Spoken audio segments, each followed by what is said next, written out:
Chapter 5, Using a to-do list effectively. Suggestions for creating a healthy to-do list. First, do not put too much on it. Be realistic, make a real world list, not eternity for Fantasyland. So these are basically suggestions for creating a healthy to-do list. That means how to create a to-do list of work. So first is, do not put too much on it. So usually on our list we fill that list with too much information on it. So we have to be realistic, make a real world list, not an eternity for Fantasyland. That means we have to be realistic.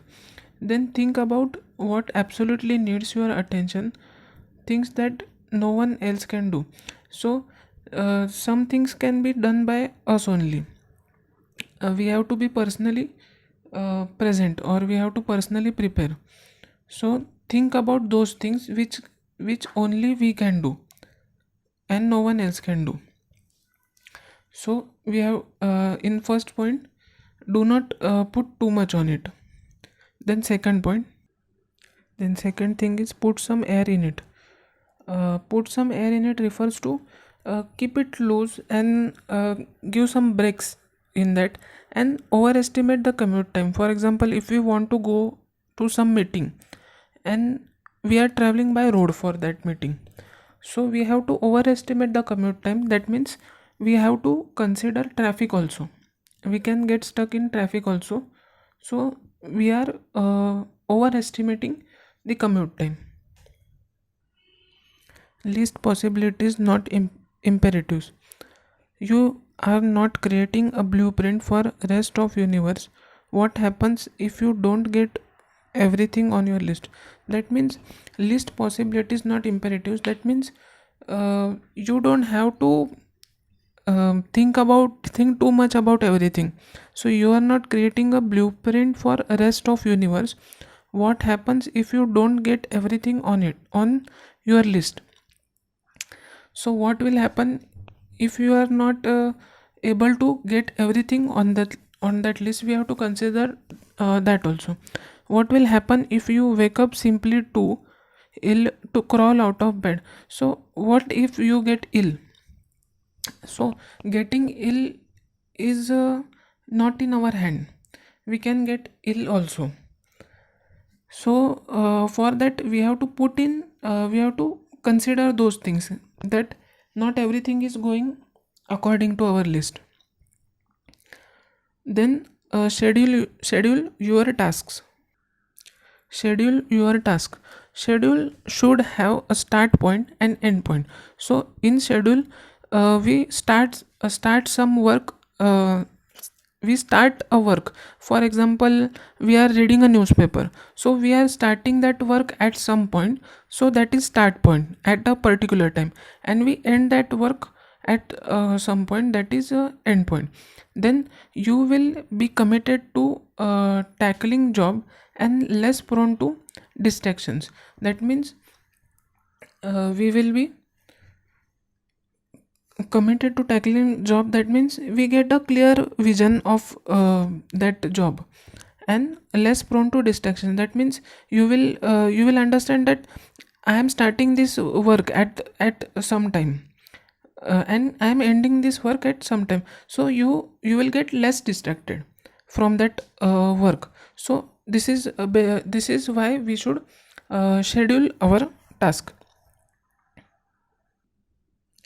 Then fifth is, do not carve list in the stone.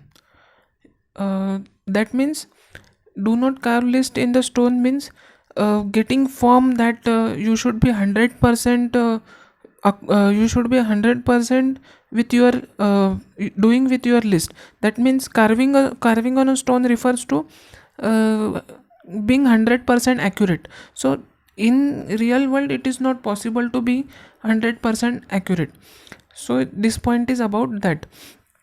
Your list should be flexible. If you like an intricate grid system with squares for every 5 minutes during the day, go for the grid. So it says your list should be flexible. That means you should change you should change things. So if you are not in mood right now for reading newspaper, then what? You can your moods can vary with a day. In a day you can have mood swings. So for that you should be able to replace a particular task with another task. For example, we are reading a newspaper right now, but we don't feel like we should read. We want to now play a video game. So reading a newspaper will be replaced by playing a video game which was afterward in the list. So it should be flexible. That means it can be interchanged, and the things can get interchanged according to our mood also. Order creatively. Make sure most important tasks get done. Make sure most important tasks get done first.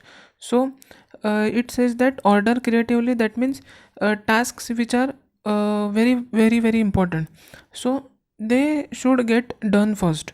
That means we have to also prioritize those tasks. Then 7, turn big jobs into small jobs. It is essential to turn big tasks into small tasks. So turn big task into small task means we have to give breaks in those tasks. So if we are doing a big task, that means we are working on a word file, or we are creating a PowerPoint presentation. So for that PowerPoint presentation, we are uh, for that PowerPoint, if we, for example, we create 2 slides or 3 slides, and then we take a break. In that break we are listening to some song in that break, or we can be drinking tea, or we can do conversation with our friend. So that is also break.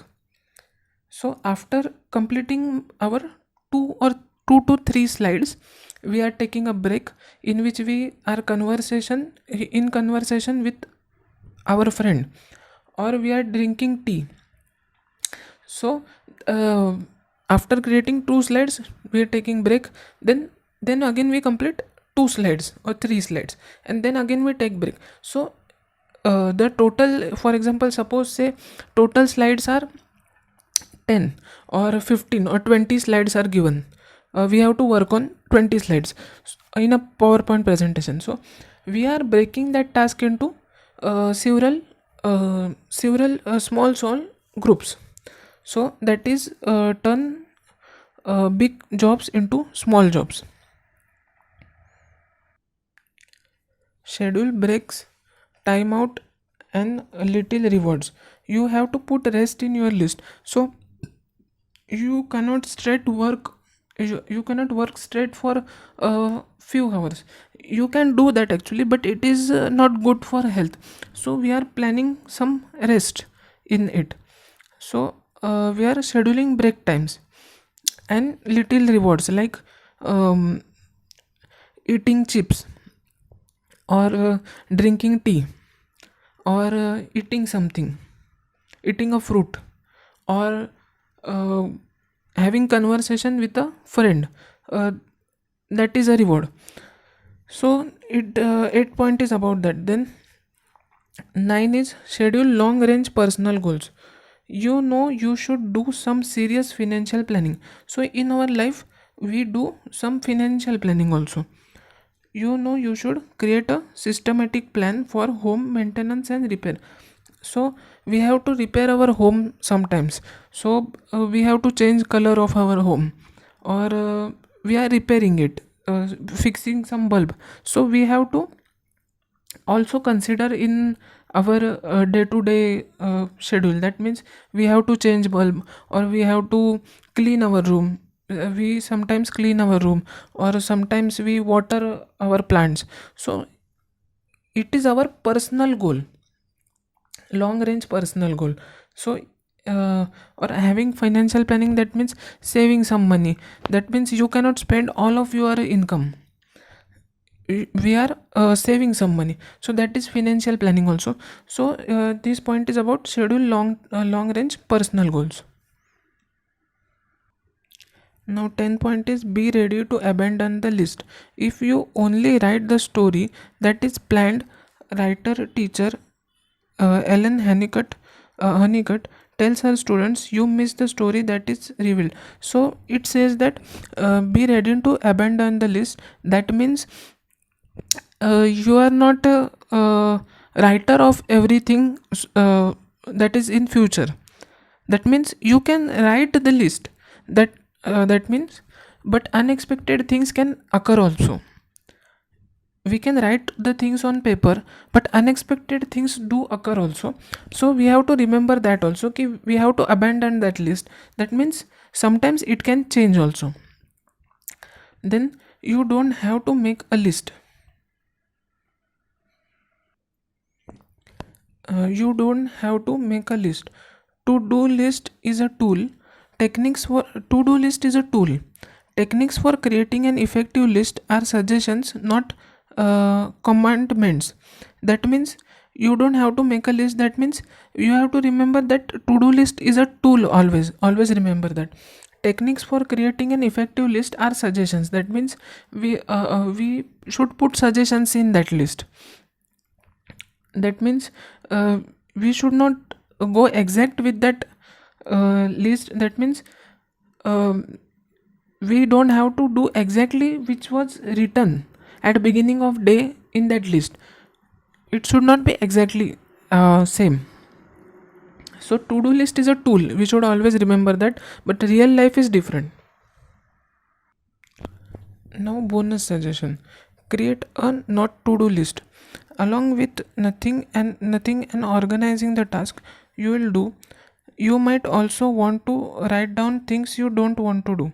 So along with nothing and organizing the task you'll do, you might also want to write down things you don't want to do. That means writing things, that means doing conversation with your friend for too long hours, so that you should you can that means you can write in our list. That means you should not do conversation more than say 20 minutes, or you should not watch television for more than 2 hour or 1 hour.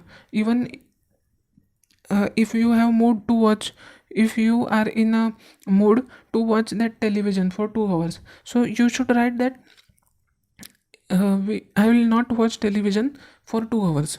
So it is about not to do list. That means bad things which we don't want to do, so we are writing that. Then time management is not about doing more things in same amount of time. It involves choosing to do right things. So this is a very important point, that time management is not about doing more things in the same amount of time. That means it is not about multitasking or doing a lot of things. It is about choosing to do right things. That means the things that matter a lot. So that is time management.